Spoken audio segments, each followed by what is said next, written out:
네, 안녕하십니까. 방장입니다. 오늘은 10월 5일, 일요일 오후입니다. 갑자기 그 속보가 뜨고 거기에 대해서 궁금증, 아카자와 유세이 어떤 기자회견. 그래서 이 부분을 제 나름대로 그냥 생각을 하는 거예요. 아직까지 뉴스가 어디고 아무 때도 안 나와요. 조용해요. 그런데 우리는 우리끼리 한번 공부를 해봐요. 물론 제가 100% 해석을 잘못할 수도 있어요. 전혀 아닐 수도 있어요. 또 요 정도 사안은 미국을 상대로 미국이 주도하는 관세 전쟁의 정면을 반박하는데 이래 되면 어떡해요? 일본도 엄청난 보복을 당할 것이며 유럽에서도 완전 난리가 나겠죠. 전 세계적으로 엄청난 파장. 어찌 보면 트럼프 정부가 위기에 처할 수도 있는 엄청난 파장이에요. 무슨 게이트 하듯이. 그죠? 관세 게이트. 그럼 왜 이런 일이 일어났는지, 왜 이런 일이 발생됐는지, 그죠?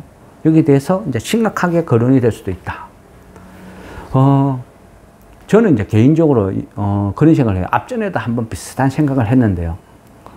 새로운 정부가 들어서면, 그죠? 항상 거기에 맞는 생각을 해요. 주식쟁이는 그런 것 같아요. 이 정부가, 어떤 정부가 누가 들어서냐에 따라서 부응하는 회사와 업종이 있고, 쪼그라들고 죽어가는 회사와 업종이 있는 거예요. 그죠? 정부에 따라서 어떤 완전히 그죠? 부활하는 경우도 있고, 죽을 쓰는 경우도 있고, 방산도 그렇고, 여러 가지 어떤 사항이 놓여 있는 거예요. 그래서 그 부분을 정말 해석을 잘해야 된다. 그래서 새로운 정부가 들어서면 항상 사람을 분석을 하는 습관이 있어요. 그리고 예전에 한번 이 이야기는 해드렸는데, 대부분 그래요. 뭐, 주식쟁이 아니라, 뭐, 일반인도 그렇죠. 본인이 관심이 있는 분야와 없는 분야, 구별을 하는 거죠. 그냥 근성으로 듣고 지나간 사람도 있고, 세밀하게 물어보고 질문을 하는 사람도 있어요. 그건 성향이에요. 저도, 제가 생각하고 분석한 게 맞을 수도 있고, 틀릴 수도 있는 거예요. 모르는 거예요. 그래서 그렇지만 항상 말씀드리죠. 아무것도 안 하고 아무 생각도 없는 것보다는 끝없이 뭔가를 생각하고 전략이라는 걸 수립하는 게 정말 중요하다. 그런 말씀을 드리죠. 저는 이 정부 트럼프 위기에서 핵심은 트럼프가 아니라고 생각해요. 저는. 트럼프는 아니다. 트럼프 위기에서 이루어지는 모든 것은 제가 봤을 때 트럼프는 돈만 챙겨요, 돈. 코인을 발행하고 국채를 사고. 그죠? 트럼프의 전 재산은 미국 국채에 달려있다. 그래서 죽었다 깨나도 무조건 금리 인하를 해야 된다. 그래야 본인이 돈을 번다. 딱 그 정도 관점. 그러면 그 뒤에 일어나는 모든 것은 제가 봤을 때는 그죠? 세상을 지배하는 건 2인자라 그랬죠. 세상을 지배하는 것은 2인자다. 그 2인자, 미국의 2인자는 지금 누구? J.D. 벤스. 그럼 이 J.D. 벤스를 분석을 잘해야 된다. 이 J.D. 벤스가 그리는 세상이 트럼프 2기가 될 가능성이 굉장히 많다. 앞전에 그죠? 그런 이야기를 한번 해드린 것 같은데. 힐빌리의 노래라는 어떤, 그죠? 베스트셀러 책도 있고, 영화도 있고, 이 부분을 잘 이해를 해야 된다. 그런 말씀 드렸죠. 어찌 보면 J.D. 벤스의 분노, 울분이, 그죠? 어떤, 레닌의 공산주의의 탄생 배경과 맞물릴 수도 있다. 레닌이 정말 잘 먹고 잘 사는 집에 태어나서 풍요롭게 살았으면 과연 공산주의를 부르짖었을까? 그런 생각 한번 설명을 드린 것 같죠? 그런 거예요. 제가 보는 관점은 그래요. 그래서 J.D. 벤스의 이 울분, 이 부분이 향후 미국을 지배하고 미국을 색깔을 바꿔놓는 건 그럴 수도 있다는 거예요. J.D. 벤스, 그죠? 그때 오하이오주, 러스트벨트, 예일대 로스쿨, 예일대 로스쿨을 거친, 우리 표현을 하면, 그죠? 개천용. 미국의 어떤, 그죠? 미국의 북부죠. 미국 북부에 어떤 공업도시가 있는데 이 공업도시에서 많은 사람들이 살아가는데 이 세상이 변하다 보니까 세계화, 지구촌 이런 걸 부르짖으면서 더 이상 미국에서는 공장이라는 것을 만들어서 물건을 공급해서 살 수가 없다. 경쟁이 안 된다. 그러니까 다 떠나는 거죠. 그러면서 많은 제조업이 중국으로, 멕시코로 다 떠나버려요. 그러다 보니까 이 지역은, 미국의 북부는 텅텅텅텅 비어가는 거죠. 그러면서 빈민가로 변하고, 그 빈민가에서 살고 있는 어떤 청년, 젊은 백인 소년은 보는 거죠. 공장이 다 떠나면서 우리 집이 가난해졌다. 그래서 내가 어렵고 힘들게 살아간다. 우리 가족이, 우리 집이 붕괴가 됐다. 우리 마을이 항폐화되었다. 그걸 바라보는 거예요. 그러면서 그 청년은 생각을 하는 거죠. 이렇게 된 원인은 뭐다? 중국 때문이야. 멕시코 때문이야. 거기에 잘못된 하사를 장착을 하는 거예요. 그러면서 살아가는 거예요. 힐빌리의 노래, 여기를 쭉 보면요, 많은 힌트가 저는 숨어 있다 생각해요. 물론요, 제 개인적인 생각일 수도 있어요. 개천용, 그죠? 이 사람이 바라보는 세상. 그리고 보면 이런 거 있어요. 어떤 힐빌리의 노래, 여기에서 시작은 뭐죠? 어머니가 다시 약에다가 손을 대었다. 그러면서 그 연락을 받고 시작이 되는 거예요. 소설과 영화의 일부. 그런데 지금 현실은 어때요? 비슷하게 돌아가요. 트럼프가 왜 그래 중국의 펜타닐에 대해서 광적으로 집착을 하는가? 그죠? 막으려고 하는가? 어거지로 해석을 하는가? 그죠? 중국에서 들어오는 모든 연료 의약품은 다 마약으로 가는 게 아니잖아요. 일부가 나쁜 사람들에 의해서 마약으로 제조가 되는데, 중국에서 들어온 모든 원료 의약품은 마약이다, 펜타닐이다. 딱, 그죠? 선을 꺼버리죠. 단정을 해버리죠. 그러면 이런 과정이 결국 어디 숨어 있느냐? 저는 J.D. 벤스, 힐빌리의 노래 안에 다 숨어 있다. 보는 거죠. 그래서 거기에 맞춰가지고, 세상을 보는 거예요. 앞으로 일어날 일을 예상을 하는 거죠. 그러면서 절망을 생각할 수도 있고, 희망을 생각할 수도 있고, 이 나라의 미래, 주식의 미래, 혼자서 고민하고 생각해 보는 거예요. 물론 제가 생각한다고 바뀌는 건 아무것도 없어요. 아니죠? 바뀌는 게 있겠죠? 최소한 제 계좌의 잔고는 바뀔 것 같아요. 제가 어떤 생각, 어떤 판단을 하느냐에 따라서. 그래서 저는 그 속에서 해답을 찾는 거예요. 힐빌리의 노래에서, 그 책에서, 영화에서 J.D. 벤스를 바라보고 이 J.D. 벤스가 꿈꾸는 세상이 뭔지, 그 속에서 이 사람이 무엇을 판단, 미스를 했는지, 잘못했는지, 거기에서 약점을 찾아내는 거예요. 그 약점이 보이면 그 약점이 결국은 대한민국이, 제조업이, 우리나라가 살아날 수 있는, 솟아날 구멍이 된다는 거예요. 그 부분을 찾아서 또 제가 투자를 하면 좋은 성과를 거둘 수 있지 않나, 뭐 그런 생각을 해보는 거예요. 그래서 그쪽에서 뭔가를 찾는다. 어쨌든 이 지금 이루어진 모든 것은, 그죠? 뭐다? 결국은 미국의 어떤 잘못된, 그죠? 이 어떤 위기라고 봐야 되겠죠. 십상시, 이런 거 생각나요. 그리고 저는, 그죠? 간신나라 충신이라고 막 표현을 하죠. 그러면 이런 부분들이, 저는 그는 반대로 생각해요. 이런 잘못된 관료나 이런 쪽이 미국의 어떤 잘못된 이런 사람들이 막 권력을 다 차지했어요. 차지해서 지금 본인들이 무슨 행동을 하는지, 정말 미국을 위해서 하는 건지 뭔지, 아니면 사리사욕을 채우는지, 그것까지는 모르겠어요. 그렇지만 분명한 것은 미국은 불행해진다. 그리고 우리 입장에서는 정말 기회다. 네? 진짜 무서운 건요, 정말 똑똑한 사람들이 미국을 관리하고 지키고 있을 때 그게 무서운 거예요. 근데 능력이 없는 사람들이 요직을 다 차지하고 있을 때 그거는 무서운 게 아니죠. 우리한테는 기회가 열리는 거예요. 제가 보는 관점은 그래요. 그래서 지금 미국이 꿈꾸는 어떤, 그냥 제가 봤을 때는 그냥 한풀이에요. 한풀이. 싸움을 할 때요. 싸움을 할 때 머리는 차갑게, 냉정하게, 내가 지금 싸워서 이길 수 있는지 없는지, 피해야 되는지, 내가 뭐가 부족한지 냉정하게 판단을 해서 전략 전술을 짜야 이길 확률이 높은 거지. 그죠? 제일 멍청하고 어리석은 게 뭐죠? 총을 들고 싸울 때 내 옆에 동료들이 총을 빵빵 맞아가지고 한 명씩 죽고 가. 가면 지 성질 지가 못 견뎌가지고 으악 하면서 총 들고 쫓아나가다가 바로 땡 맞고 죽는 거. 이런 거 멍멍이 죽음이라 그러죠. 그게 가장 어리석은 거예요. 그죠? 세상은요, 바뀔 수 있는 게 있고 없는 게 있어요. 그죠? 그걸 어떻게 하느냐.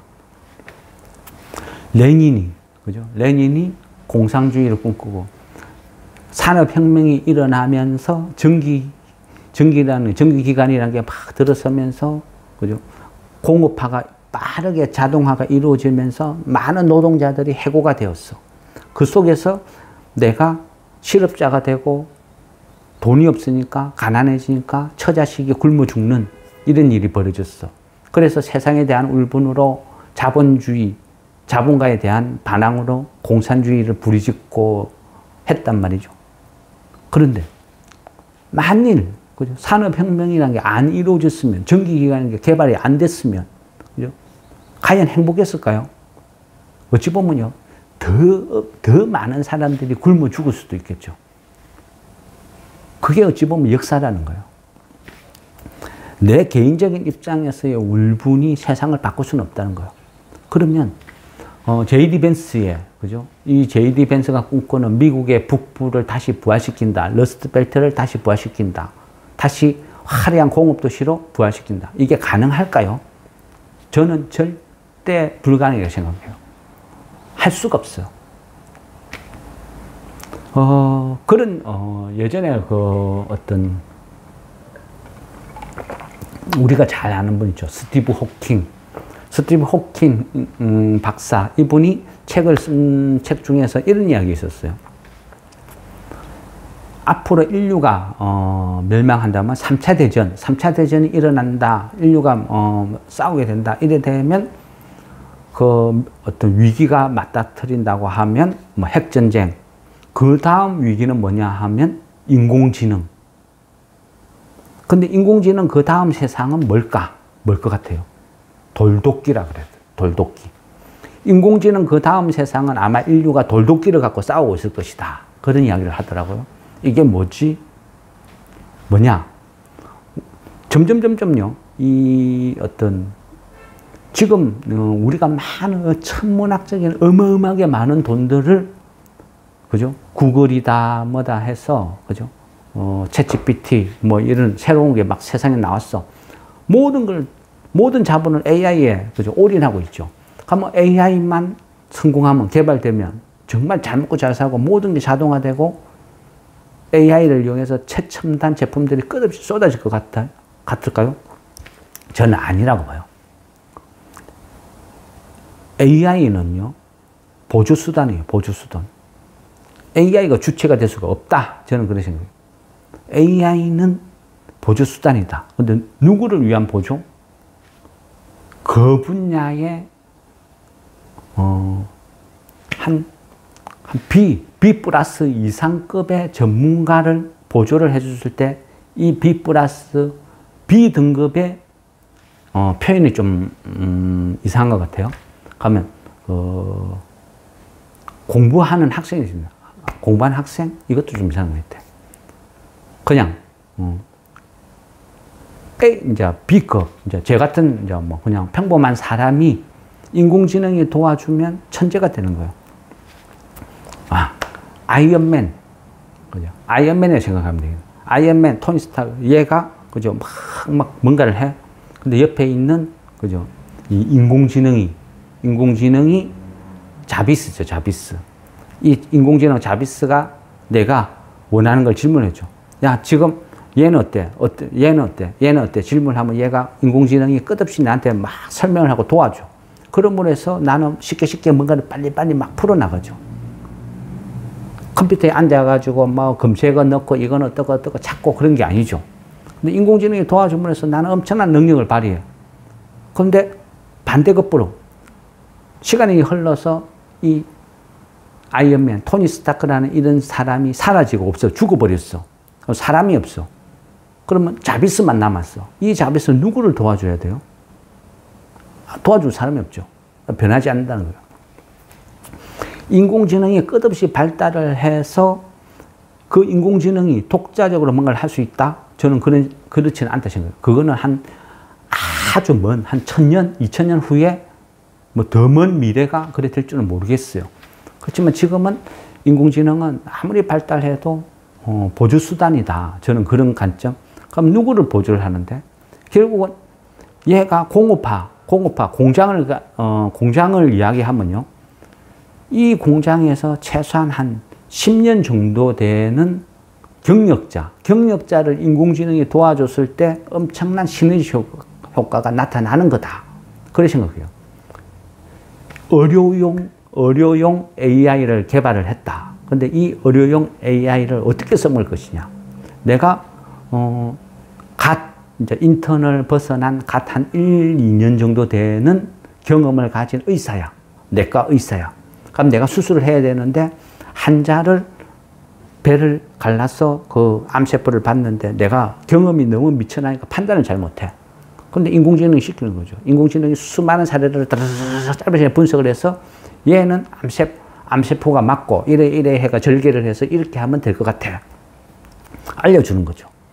그러면 내가 오케이 그렇게 하겠어. 그러면 옆에서 또 수술 보조용 로봇이 쭉 와서 도와주는 거예요. 그러면 나의 경험이 짧아서 내가 떨리는 손마저도 커버를 해주는 거죠. 이런 식으로 보조를 맞추어 나가는 수단이 인공지능이지 인공지능 혼자서 모든 걸 할 수는 없다. 그런 관점. 그래서 미국이 지금 트럼프가 꿈꾸는 것, JD 벤스가 꿈꾸는 것은 그거를 아는 것 같아요. JD 벤스가 트럼프가 아무리 그죠 이 러스트벨트를 다시 부활시키고 미국의 제조업을 부활시키려고 해도 미국에서 없는 거는 뭐다? B급 이상 되는 전문가가 없는 거예요. 사람이 없는 거예요. 이게 아쉬운 거예요. 그래서 인공지능도 있고 돈도 있고 모든 제조업을 다시 미국을 위대하게 부활시키려고 해도 10년 정도 되는 경력자들의 모임, 사람 없다는 거예요. 미국에는 없다. 근데 제가 보는 관점은 미국인들은 이미 그 기능을 상실했어요. 절대 이거를 부활시킬 수가 없어. 미국 사람 갖고는 안 된다는 거예요. 이미 늦었다. 그런데 트럼프는 JD 벤스는 늦었다 생각 안 하는 것 같아요. 얼마든지 할 수 있다. 부활을 꿈꾼다. 그래서 미국을 다시 미국에서 지금 만들고 있는 엄청난 인공지능과 어느 정도의 제조업 실력, 기술, 노하우를 접목시키면 다시 위대한 이런 제조업을 부활시킬 수 있다. 이렇게 굳게 믿고 실행을 하는데 거기에서 이제 대상을 찾는 거예요. 근데 전 세계 어디를 봐도 대한민국 같은 나라가 없어요. 하나하나를 찾으려면 전 세계에서 다 나누어서 찾아요. 분산을 시켜야 돼요. 그런데 전 세계에 있는 모든 기술을 하나를 다 뜯어 모아가지고 합쳐놓은 나라가 대한민국이라는 거죠. 그죠? 다 분산되어 있어. 근데 한국이 어때요? 한국에 가면, 그죠? 조선도 있죠. 방산도 있죠. 지금 전 세계 무기, 군사력 가장 강한 나라가 어딘 것 같아요? 미국이죠. 미국. 근데 과연 그럴까요? 과연 그럴까요?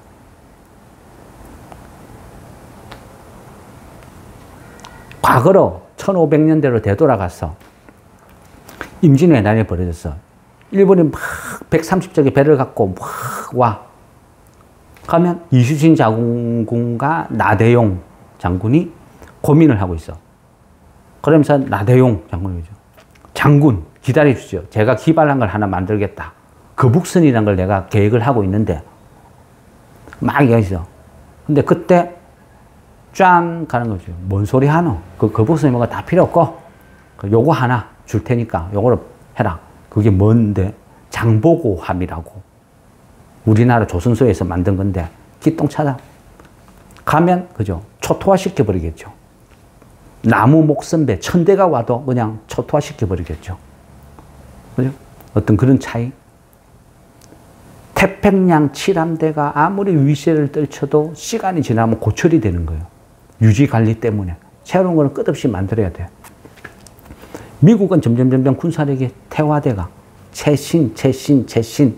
이게 업그레이드를 못해. 왜 못해요? 사람이 없으니까. 공업화가 없으니까.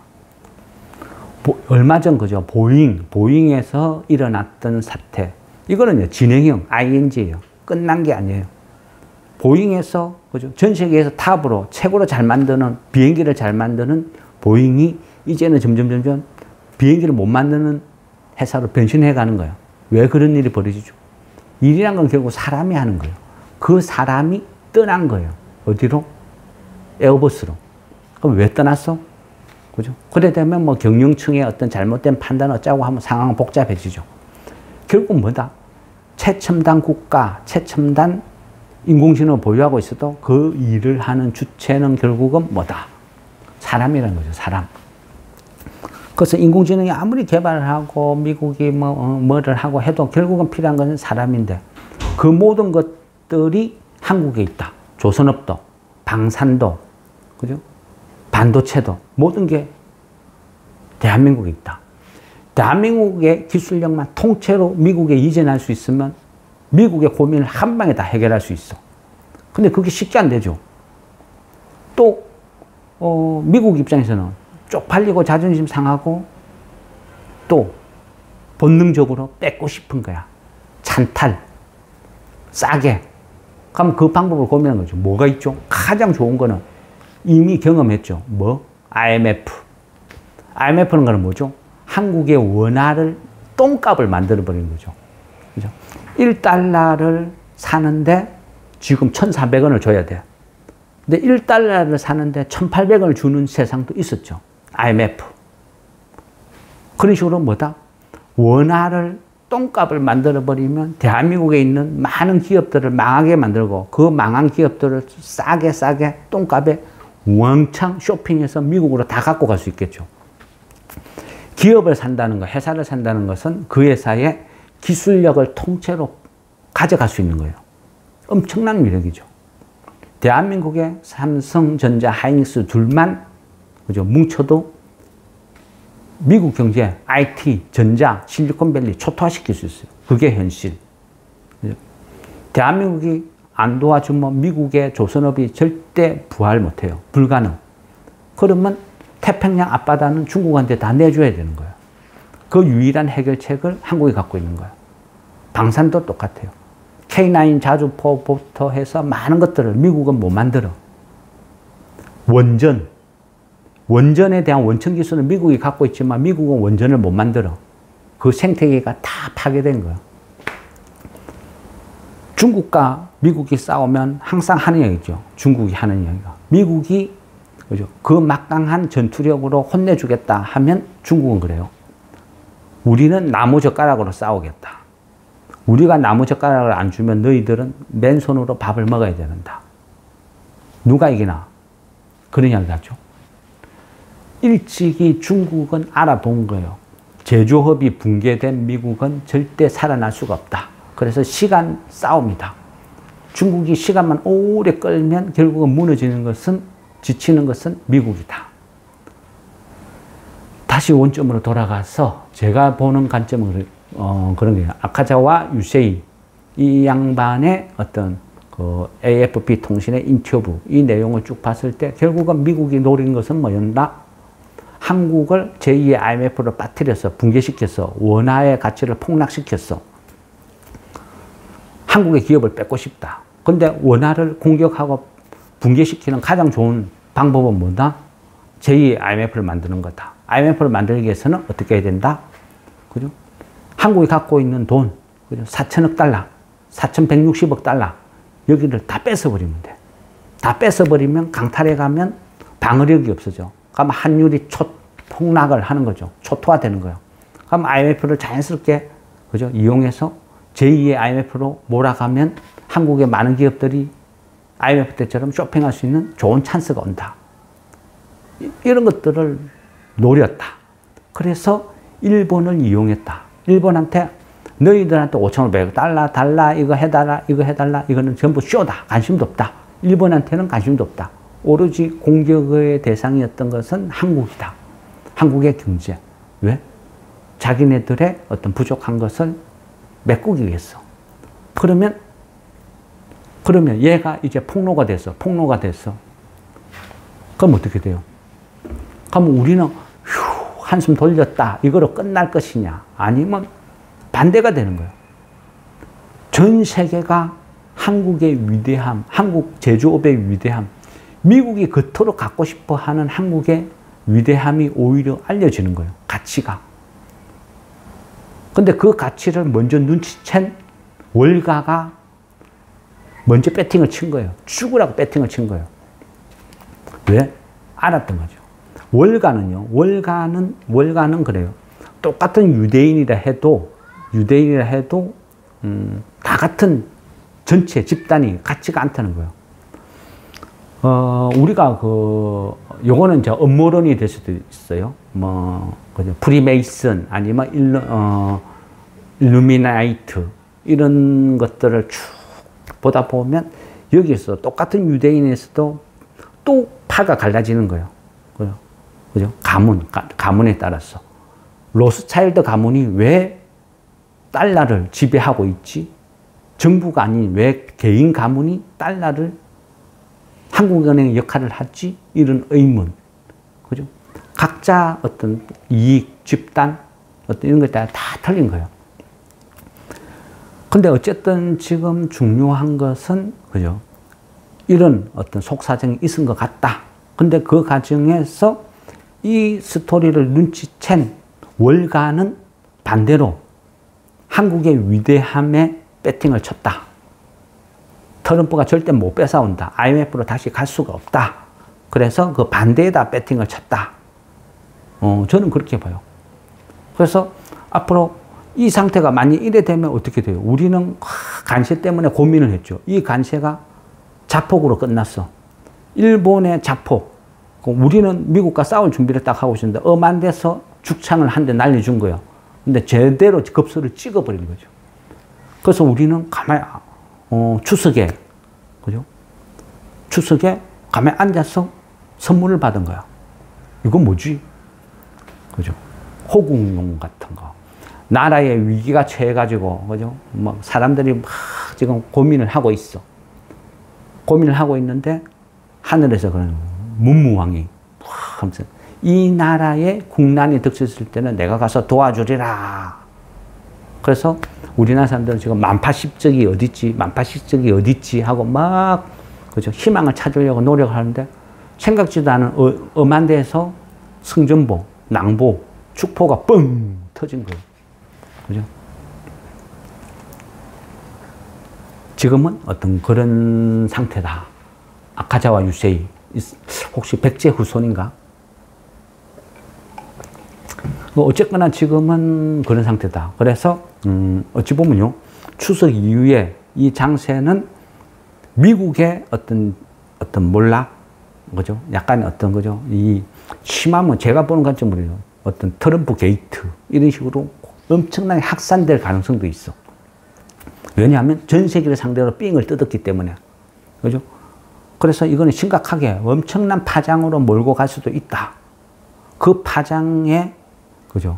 그 쓰나미, 그 폭풍우, 그 속에서 가장 빛나는 것은 어찌 보면 대한민국이다. 대한민국이고 화려하게 빛이 날 것이고, 어찌 보면 이 나라, 이 정부가 생각지도 못한 상황이 펼쳐지는 거예요. 그래서 가만히 앉아서 미국의 관세도 해결되고 그 속에서 끝까지 버티고 싸웠던 한국의 국력, 더욱 빛나고 위상이 빛날 것이고, 그 속에서 미국에 이러지도 못하고 저러지도 못하고 끌려다녔던 많은 국가들이 오히려 한국에 매료되는 거죠. 중국, 아니면 러시아, 이런 쪽이, 그죠? 한국한테 급속도로 고마움을 표시하면서 손을 내밀 수도 있다. 그래 되면 북극 항로부터 해서 새로운, 그죠? 시장 질서가 재편된다. 이거는 저의 국뽕. 어쨌거나 지금 제가 생각하는 부분은 딱 요 정도. 그런 상태고, 어쨌든 그냥 질문을 하시고 궁금해 하니까 또, 그냥 어떤 재미삼아 들으시라고, 올려드리도록 하겠습니다. 추석 펴내십시오.